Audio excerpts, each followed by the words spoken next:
ترکیہ اور شام میں زلزلے سے اموات کی تعداد 3000 سے بڑھ گئی۔ ترکیہ کے بزنس ہب انطاکیہ میں ہر طرف تباہی، فیکٹریز کی عمارتیں گر گئیں۔ ترکی میں 7 روزہ سوگ کا اعلان، ملک میں ایمرجنسی نافذ۔ ترکی نے دنیا بھر سے امداد مانگی۔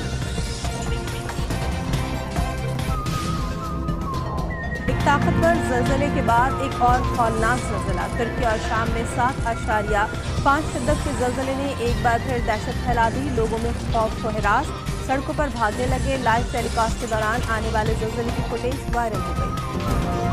زلزلے ترکیہ اور شام میں بے بسی اور لاچاری کی لاکھوں داستانیں چھوڑ گیا۔ ملبے تلے دبے افراد اپنے پیاروں کو مدد کے لیے پکارتے رہے۔ آفٹر شاک کے درمیان امدادی کارکنوں نے جان کی پرواہ نہ کرتے ہوئے بھی متاثرہ افراد کو نکالنے کا مشن جاری رکھا۔ کئی عمارتوں میں ننھے بچے اور خواتین دہشت زدہ ہو کر مدد کے لیے پکارنا بھی بھول گئے۔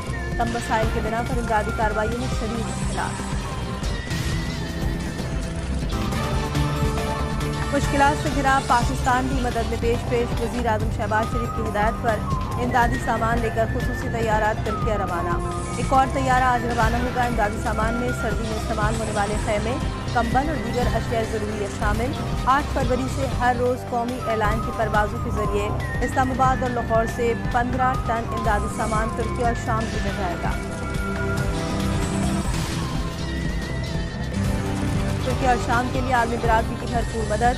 جاپان کا فوری امدادی ٹیمیں بھیجنے کا اعلان۔ برطانیہ سمیت دیگر یورپی ممالک سے بھی ریسکیو ٹیمیں ترکیہ پہنچ گئیں۔ صدر مملکت عارف الوی، وزیر اعظم شہباز شریف اور وزیر خارجہ زلزلے سے ہونے والی تباہی پر افسوس کا اظہار۔ شہباز شریف بلاول بھٹو کے ہمراہ بدھ کو ترکیہ جائیں گے۔ سندھ کابینہ کی ترکیہ کے زلزلہ متاثرین کے لیے 1 لاکھ ٹینٹ دینے کی منظوری۔ وزیر اعلیٰ سندھ نے کہا کہ ترکیہ کے عوام نے سندھ کے سیلاب متاثرین کے لیے فوری امداد دی تھی۔ ترکیہ کے عوام کو اس مشکل گھڑی میں اکیلا نہیں چھوڑ سکتے۔ ناجائز ریاست کا جبر جاری۔ غرب اردن کے نواحی علاقے ارحا میں فلسطینیوں کا قتل عام۔ جعلی انکاؤنٹر میں شہید فلسطینیوں کا تعلق حماس سے بتایا گیا۔ حماس سربراہ اسماعیل خانیہ نے عقد جابر کیمپ پر حملہ گھٹیا سازش قرار دے دیا۔ اہم وقت میں روسی وزیر خارجہ کا دورہ عراق۔ سرگئی لاروف اور عراقی وزیر خارجہ فواد حسین کی اہم ملاقات میں مسئلہ فلسطین پر گفتگو۔ عراق نے روسی کمپنیوں پر امریکی پابندیوں کا اطلاق بھی فضول قرار دیتے ہوئے جلد امریکہ سے بات چیت کا اعلان کر دیا۔ ترکیہ اور شام میں زلزلے سے اموات کی تعداد 3000 سے بڑھ گئی۔ ترکیہ کے بزنس ہب انطاکیہ میں ہر طرف تباہی، فیکٹریز کی عمارتیں گر گئیں۔ ترکی میں 7 روزہ سوگ کا اعلان، ملک میں ایمرجنسی نافذ۔ ترکی نے دنیا بھر سے امداد مانگی۔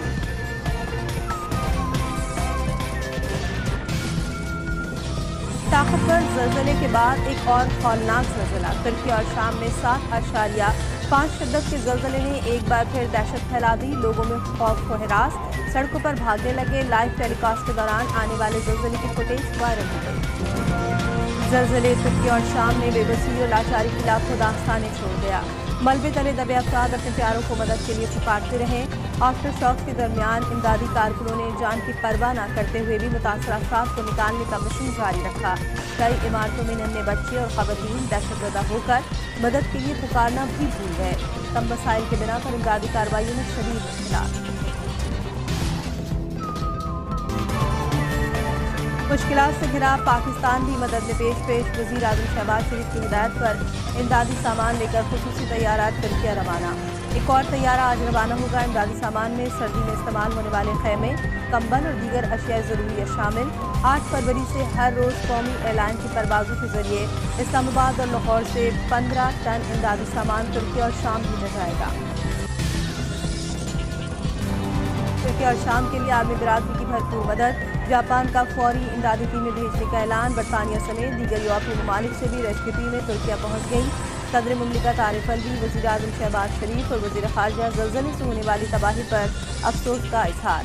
شہباز شریف بلاول بھٹو کے ہمراہ بدھ کو ترکیہ جائیں گے۔ سندھ کابینہ کی ترکیہ کے زلزلہ متاثرین کے لیے 1 لاکھ ٹینٹ دینے کی منظوری۔ وزیر اعلیٰ سندھ نے کہا کہ ترکیہ کے عوام نے سندھ کے سیلاب متاثرین کے لیے فوری امداد دی تھی۔ ترکیہ کے عوام کو اس مشکل گھڑی میں اکیلا نہیں چھوڑ سکتے۔ ناجائز ریاست کا جبر جاری۔ غرب اردن کے نواحی علاقے ارحا میں فلسطینیوں کا قتل عام۔